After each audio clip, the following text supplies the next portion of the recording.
Hello everyone, और आज की वीडियो में हम लोग जानने वाले हैं इस अर्थ पिन का इम्पोर्टेंस क्या होता है और ये लॉन्गर क्यों होता है बाकी पिन से और थिकर क्यों होता है, लंबा क्यों होता है और थोड़ा मोटा क्यों होता है। तो इसके पीछे 3 रीजंस है, वो मैं आपको बताऊंगा।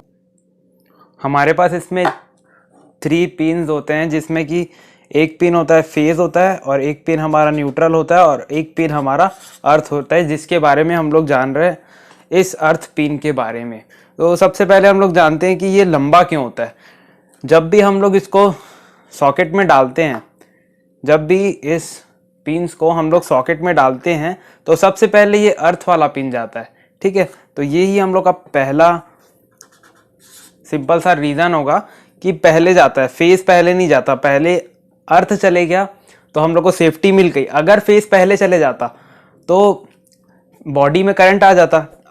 अर्थिंग होता क्या है, अर्थिंग हम लोग सेफ्टी पर्पस के लिए यूज़ करते हैं। ये जो अर्थिंग होता है वो डायरेक्टली हमारे मोटर जैसे कूलर हो गया, फ्रिज हो गया, ऐसी चीज़ों के जो बॉडी रहता है, बॉडी से कनेक्ट होता है, ठीक है। ये जो पिन होता है वो उनकी बॉडी से कनेक्ट होता है। तो अगर ये पहले चले गया तो हमको पहले ही सेफ्टी मिल जाएगी, ठीक है। अगर कोई करंट यहाँ एक्सटर्नल मतलब करंट यहाँ फ्लो हो रहा है बाहर बॉडी पे, तो वो डायरेक्टली इसके थ्रू जाके वो अर्थ हो जाएगी।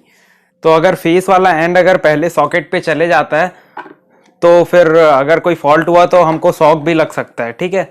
तो इसलिए ये लंबा होता है ताकि हमको अर्थ पहले मिल जाए और हम लोग हमारी सेफ्टी बने रहे, ठीक है। तो ये हो गया पहला पॉइंट हमारा।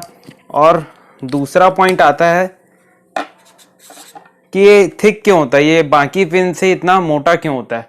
तो इसमें भी एक रीज़न होता है कि हम लोग तो जानते हैं कि इस पिन को हम लोग को फेज में नहीं डालना है। अगर किसी ने गलती से इस अर्थिंग पिन को किसी फेज वाले सॉकेट में डाल दिया तो क्या है, पूरा करंट आ जाएगा बॉडी पे, ठीक है। तो शॉक लगने के चांसेस बहुत ज़्यादा बढ़ जाएंगे, जो कि डेंजरस हो सकता है। तो इसलिए इसको मोटा रखता है ताकि कोई गलती से भी इसको फेज वाले सॉकेट पे ना डाले। तो ये हो गया अपना सेकंड रीज़न क्यों ये मोटा होता है।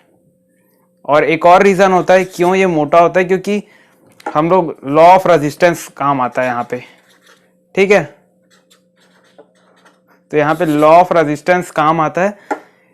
जितना ज़्यादा मोटा होगा कंडक्टर उतना ज़्यादा उसमें रेजिस्टेंस कम होते जाएगा।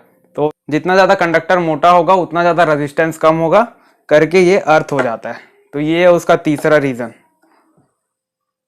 तो अगर आपको कोई ऐसा क्वेश्चन पूछता है कि ये अर्थिंग पिन लंबा और मोटा क्यों होता है, तो आप ये 3 रीज़न बता सकते हैं। सबसे पहला रीज़न तो ये सॉकेट पे पहले जाता है तो हम लोग को पहले सेफ्टी मिल जाती है।